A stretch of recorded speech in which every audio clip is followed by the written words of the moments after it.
Hi guys, Cosplay Lane here. This is another video from one of my stories from beauty college and just out of beauty college. This particular story is about why I'm desensitized to gross things in the salon, like hair and drains and gross floors and people that haven't washed their hair in weeks. All that doesn't matter to me. Just give them to me. I can't wait to wash your hair and blow you out, but this is why I'm desensitized.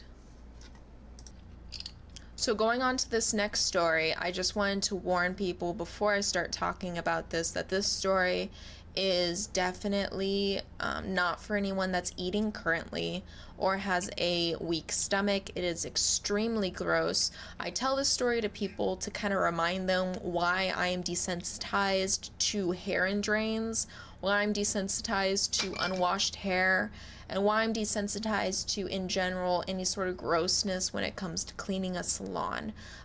This particular client who came in and treats the students in there like, I'm paying for this, so do it kind of thing. I'm not going to do it at home. I don't care. Her lack of care really kind of allows me to be the way I am today. So I have to thank her for that. I don't thank her for the fact that she was using the students there to pretty much do something that we really shouldn't be doing, but you know, whatever. So when this girl showed up on my books in the beauty college, immediately one of the guys in the beauty college comes up to me, and I didn't really speak to this guy before, and he's like, listen, I need to talk to you. And I'm like, what? And he's like, I really need to talk to you about your next client. He said, I did her hair like 3 or 4 months ago. He said, and I can guarantee you she hasn't washed it in those 3 to 4 months. And I'm like, what? And he's like, this is what she does, is she does not wash her hair for 3 to 4 months, and she just comes in and has us do it for her. Then she puts it up and she doesn't touch it. And I'm like, that's really gross. And he's like, yeah, I just wanted to warn you because last time I did her hair, I went into the parking lot outside and I vomited all over the parking space. He said I was so sick I couldn't even do any more work for the entire day. It was so disgusting. And that's when I realized that this is like a serious case. After I did her hair this day, let me just tell you guys that the beauty college was so upset with the fact that she kept refusing to fix her hair and kept refusing to come in more often, do anything at home, change her habits, and stop using us is the way that she was using us, that she was actually told not to return to the salon anymore. So that's the only reason I'd ever talk about her now, is because I know that she's not returning and hopefully she is taking care of herself at this point. I don't want to mock her or anything like that, but I will tell you guys that she was not using this in a healthy way. She was not using the beauty college in a healthy way. She was using it without much care for the students, and just kind of using them as, I don't know. I'll describe kind of what happened, and you guys can put the pieces together, because this is not what beauty colleges are for. This is what mental health professionals are for, and this is what caregivers are for. We are not those people. So this gal comes in. She is able-bodied and in her early 20s. Her parents bring her in, which again, I don't know how any parents could ever not, you know, deal with this at home. But her parents bring her in, and she has a hairband like this, and then she has the 80s hairband that comes across like this, completely covering her entire scalp. She doesn't have bangs, so everything's back. Completely covering her entire scalp, and it's a cloth band, which is important. So she tells me that this is her habit. She will go into the shower, she will wet her body, and that is it. She will wet her hair and headband, but she'll keep the hairband in, and she'll keep the ponytail in. That ponytail was the one that my classmate that had vomited had put in there 3 to 4 months ago. She had not removed it. It was the same exact hairband in the same exact placement, and that headband, same exact thing.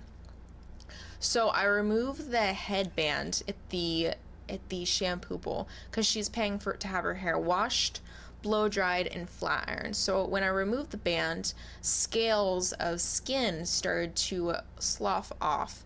So because she had wet the hairband and scalp every time she, just wet her body down to wash herself, there was, this cold dark or warm dark area right in here for bacterial growth and fungus to grow. So there were scales maybe that wide and that thick that were sloughing off her head.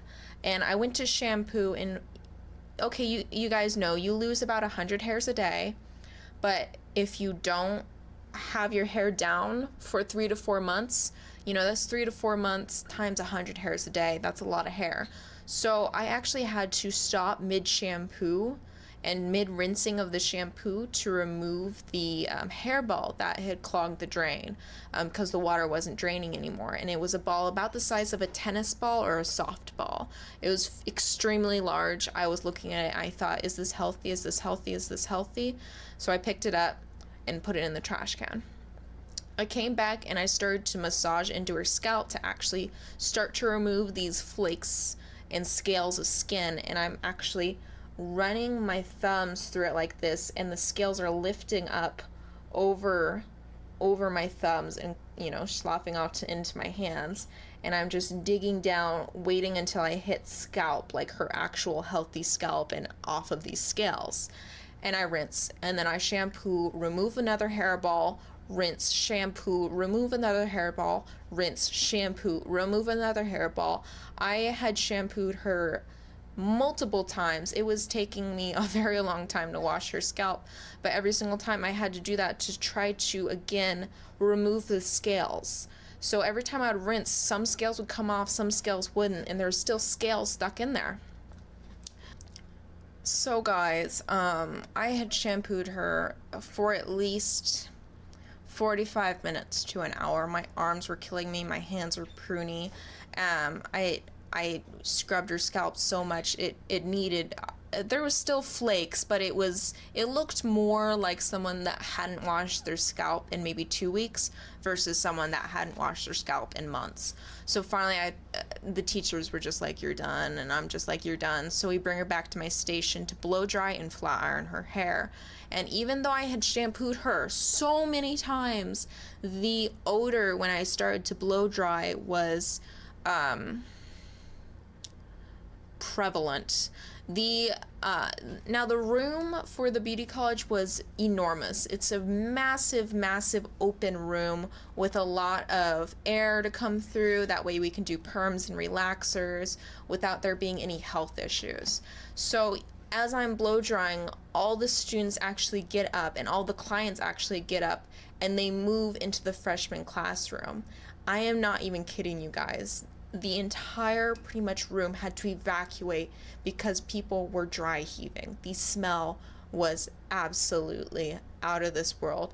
I was holding back tears while I was doing it because it was just so awful. It was just so awful. I was breathing when I could, and even every breath I took, I didn't want to breathe through my mouth because you know how when an odor is so bad you can taste it in your mouth, and I didn't want to breathe through my nose because it smelled so bad that I could taste it.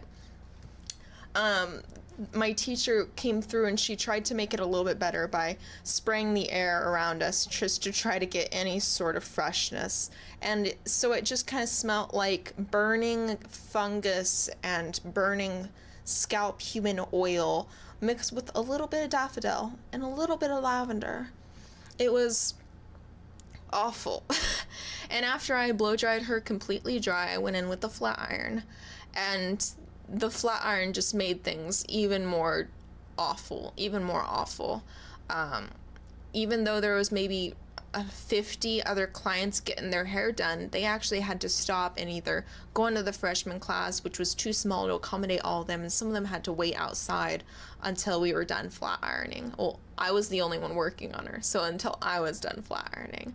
So when I finally finish, she takes that cloth out that we hadn't even washed and she puts it back over her head and she puts her hair in a ponytail, and she goes up to the front to pay. And that's when the teachers came up and they told her, we are so sorry. We are so sorry. We're going to give you some free shampoo and conditioner because we want you to be using this at home, and we want to give you the opportunity to fix certain habits. But they did tell her, unless you are washing your hair every single day for at least a week, you are not allowed back in our salon.